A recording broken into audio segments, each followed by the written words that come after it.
What's up, everyone? John Rettinger from Techno Buffalo here with a full review for you of one of the hottest, most anticipated phones of 2011. This is Apple's latest iPhone 4S. Let's go ahead, give it a full review, and see if it deserves a place in your pocket.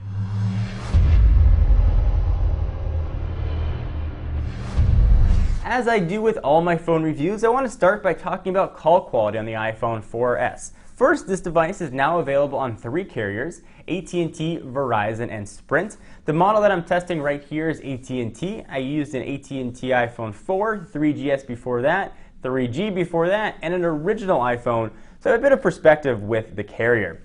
Dropped calls was a huge issue that plagued the iPhone 4. Whether or not it was an antenna issue or a carrier issue is really yet to be seen, but those problems have really been put to rest with the iPhone 4S. In my just about week of usage, I didn't have a single dropped call as compared to about 1 per day on the iPhone 4. So maybe that's due to a redesigned antenna, perhaps some software or hardware tweaks, or some combination of the two, but dropped calls appear to be a thing of the past on the iPhone 4S, at least on the AT&T version. So if you're worried or concerned, you can definitely put those fears to bed. Speaker quality is pretty decent, about the same as the iPhone 4. It's not the loudest in the world, but if you need to use it for a conference, you know, it definitely will work well. If you got to listen to a quick voicemail, not going to be a problem for you. How do you get a tissue to dance? You put a little boogie in it. One other cool thing to mention here, we're not going to talk that much about it, is Bluetooth 4.0. This is one of the first devices to sport Bluetooth 4.0. It hasn't been talked about much in the internet, but there is a lot of cool potential for Bluetooth 4.0 as far as data transfer, as far as even using almost NFC-like technology for payments. There's a lot of cool stuff that Bluetooth 4.0 can do that hopefully we'll see come out over the next year to 2 years. So this review is a bit difficult. It's very similar to the iPhone 4 review because the phone itself is very similar to the iPhone 4. Let's go ahead and start with one of the biggest similarities, and that is this beautiful display, affectionately dubbed Retina display.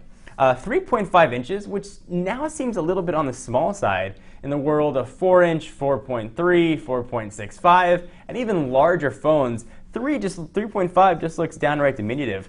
However, what's not diminutive is the screen resolution, coming in at 960 by 640 at the pixel resolution at 326 ppi.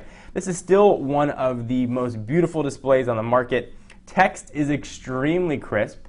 Images are incredibly vibrant, and video looks terrific.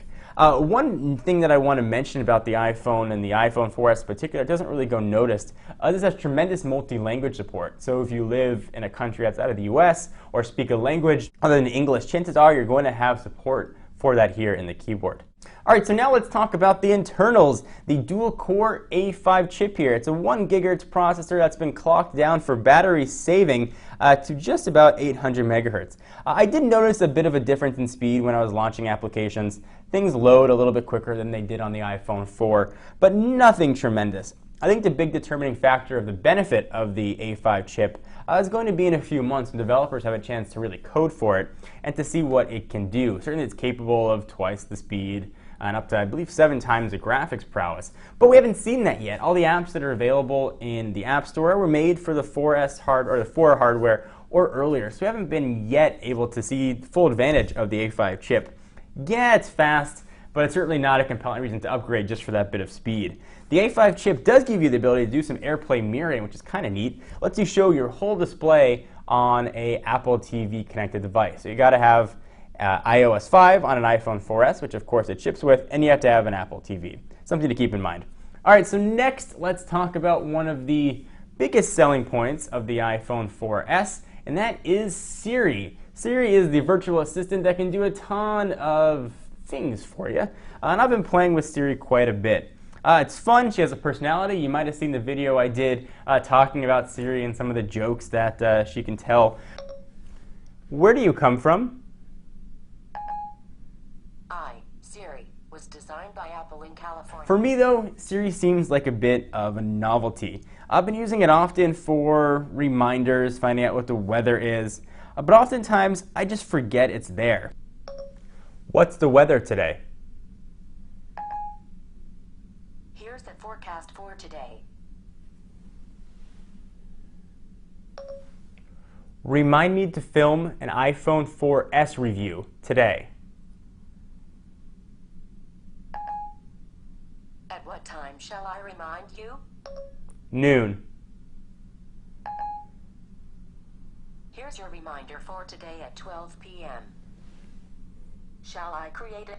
One thing to note though, there is a proximity sensor setting built into Siri that will activate it when you put it up to your head. It's always sort of searching for that sensor, and it's going to completely drain your battery, which we'll talk about in a few minutes. So you want to go ahead and turn that setting off. It's under Settings, General, and Siri.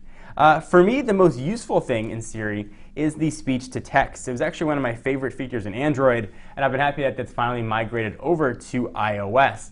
If you don't want to type, if you guys have seen me type on Twitter, you know that I'm not the most accurate typist in the world, and that's especially true with a virtual keyboard, and especially a small virtual keyboard like the 3.5-inch screen on the iPhone 4S. So being able just to talk into the phone and have it pretty accurately say or type what I'm saying has been a tremendous feature for me. This is a test of the speech-to-text functionality on the iPhone 4S. So that's one of the biggest benefits that I've used. As far as setting reminders and stuff, it hasn't been that big a selling point for me. So one of the big issues with Siri over some of the voice recognition systems we've seen in the past is that it can actually understand the meanings in your words. It's not just typing the words for you. So if you ask it for weather, it's actually going to tell you what the weather is. You ask it to make an appointment, it understands that you want it to make an appointment. It sort of understands your needs. I do wish that I could control settings though from Siri. Like say, Siri, turn on Wi-Fi, turn on airplane mode. Things like that unfortunately just aren't present there. The future is very exciting for Siri, but for me, the utility has already faded away after just a week, and I find myself barely using it anymore. So as far as a compelling reason and a compelling feature to get the iPhone 4S, for me personally, it's just not there. So one of the more compelling reasons to pick up a 4S is the new camera. This 8-megapixel sensor on the back, while it might look the same as the iPhone 4, is a huge improvement. Autofocus, grid, HDR, they're all here. I do wish that we had some sort of panorama setting in there, but it almost can replace a point-and-shoot camera. Image quality comes out looking outstanding. There's a tremendous depth to the pictures. They look bright. The light that's being let into the sensor really translates to beautiful images. So you can actually use this as your dedicated camera. Now, I always make that joke, you're not going to be Ansel Adams with your phone, and you're certainly not going to be here, but you could definitely be a local newspaper photographer and use the camera built in here. And with that camera, video quality is actually pretty good as well. 1080p video, 30 frames per second, it looks decent. Here's a quick video demonstration of the iPhone 4S. We are indoors, see how quickly it adjusts. And you can actually blow that up on a larger screen and not see much pixelization. I'm trying to not talk that much about iOS 5. It's available on a ton of devices now, not exclusive to the iPhone 4S. But it should be mentioned that you get a lot of new features. You're getting things like this new pull-down notifications tray, which you can customize. You get, finally, a redesigned notifications, which are unobtrusive. But the rest of that stuff you're going to get on the iPhone 4. So if I'm reviewing the iPhone 4S on its own as a standalone device, certainly it's recommended. It's a great phone. It offers a tremendous amount of utility. App support is outstanding. It's easy to use, and it's a beautiful looking device. However, reviewing it outside of a vacuum, in a world where the iPhone 4 exists, it's very hard to recommend the iPhone 4S. I get asked all the time, hey, should I get the new iPhone? Should I get the new iPhone? And my answer is always, well, do you have an iPhone 4? If the answer is yes, then I always say no, it's not worth the upgrade. If they have a 3GS, a 3G, or another phone, then this is a worthwhile phone to look at. For me, the reasons to upgrade from a 4 to a 4S just aren't there. The improvements in the camera are nice. If a camera is something you require quite a bit, then you might want to consider it. Siri is a novelty. I think it's going to fade very quickly. Perhaps on the next version of the iPhone, we'll see a bit more utility thrown in there. But it's tough to justify the iPhone 4S, especially when the iPhone 4 is sitting there nicely at a $100 price point. Battery life, too, on the iPhone 4S has not been impressive at all. On the iPhone 4, I could generally get through a full day with pretty decent web browsing, about an hour and a half to 2 hours of phone calls, 2 emails being pulled in all the time, and background syncing going on. Generally, I'd have about 40% left at the end of the day. The iPhone 4S, I've got about 15 to 20% left at the end of the day, which is a little bit disappointing. I do wish that battery life would have been improved. The faster processor and series certainly are a bigger drain, despite a little bit of a larger battery over the iPhone 4. So that's sort of the summation of the iPhone 4S. If it exists on its own and you're not coming from an iPhone 4, it's a tremendously powerful device and it's going to be really, really capable for you. However, if you're coming from an iPhone 4, tough. I would not want to sign 2 years away for an iPhone 4S if I had an iPhone 4.